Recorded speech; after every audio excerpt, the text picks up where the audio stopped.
Hey guys, Aaron here with Armor Freight. Today I'm going to go over weight restrictions on a 53-foot dry van. It's going to be the weight restrictions on the vehicle and also max legal cargo weight. And I'm going to explain how that's calculated. So here we go.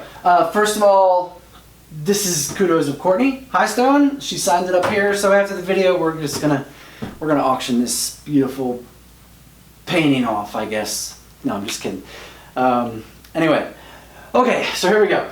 Max weight on a 50. Again, this is a 53-foot dry van, and this is a standard industry. I'm not going to go into all kinds of overweight or any other kinds of other equipment because there is other restrictions on that, and there's different allotments on different kinds of axles. I'm just going on a standard industry 53-foot dry van. So anyway, so the max weight on a standard 53-foot dry van is 80,000 pounds max weight.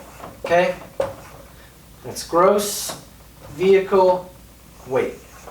That's total. That's with cargo and truck weight combined. So that's combined weight. Okay, that means when he goes to the weight station that you see on the highway that you might have questions about what goes on there, that he can't weigh over 80,000 pounds legally. So here's how this is calculated. So driver needs to know how much cargo he can put in his truck. So what he'll do, he'll go to a truck stop and weigh himself empty on a CAT scale. Again, that's not a DOT weight station, that's just a CAT scale. He's going to weigh his truck empty. Say his truck weighs 35,000 pounds empty. Okay? 1, 2, 3, 35,000 pounds. Excuse my handwriting. Okay, so 80,000 pounds total he's allowed gross vehicle weight. His truck weighs 35,000 pounds empty. You take 80,000 pounds, subtract the 35,000 pounds. That leaves him over with 45,000 pounds available capacity to put cargo on his truck. So he knows when he goes to the shipper, he can't load over 45,000 pounds. Now, as a driver, when I drove, anything even close to that number, I was nervous. So I didn't like to haul anything over 44. That way I knew I was okay. I didn't have to be too nervous if I didn't load anything over 44,000 pounds. Now, once the driver gets loaded, if he has a heavier load, typically anything over 35,000 pounds in the bill of lading, you're going to go get weighed because it could be close on the axles, okay? If a driver doesn't go get weighed at a truck stop first, then he's just taking a chance when he goes to a DOT on the highway and the DOT weight station is empty, he has to go weigh. So to avoid any kind of fines, he'll go to a truck stop first, weigh his truck so he knows he's legal or not once he has to get on to the DOT weight station. Because that's what happens when trucks pull into the weight station, they go directly onto a scale because basically DOT is trying to see if they're legal. Trying to get some more money out of them maybe, who knows. Anyway, so here we go. So he knows, so on his bill of lading, driver gets loaded. Let's just say he has 42,000 pounds cargo weight on his bill of lading. He's going to the truck stop to weigh himself to make sure he's legal. So when he gets to the weight station, there's also restrictions on these axles and how they get loaded. The first thing he's doing to make sure he's not over that 80,000 pounds total, okay? They're going to weigh the whole truck as a whole, but they also weigh each individual axle. This one, the standard industry for this one is 12,000 pounds. Because the steer tire typically only is rated for 12,000 pounds. So 12,000 pounds standard industry max weight here. And that's because there's no cargo weight on the tractor here. So we just need 12,000 pounds rating here. Because there's no weight that needs to settle in over here.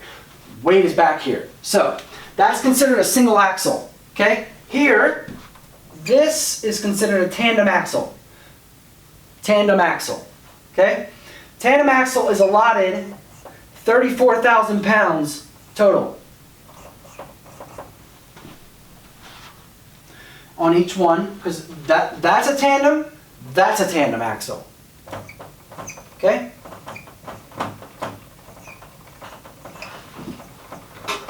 $34 and $34, that's 68,000 pounds right there, plus 12, 80,000 pounds. Again, that's how you get that number right there. Okay, I'm going to give you an example. Now say he's off here.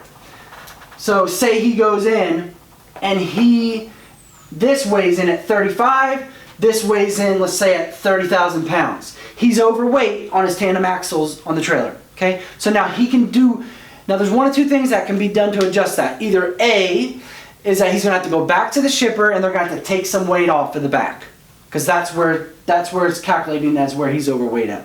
Other thing that he can do, and this is typically what most drivers will try first, obviously, is they will shift their tandems to try to shift the weight up onto the front, because again he has 30,000 pounds here, so he has 4,000 pounds of availability here. So if he can move his tandems, slide his tandems to shift the weight of the cargo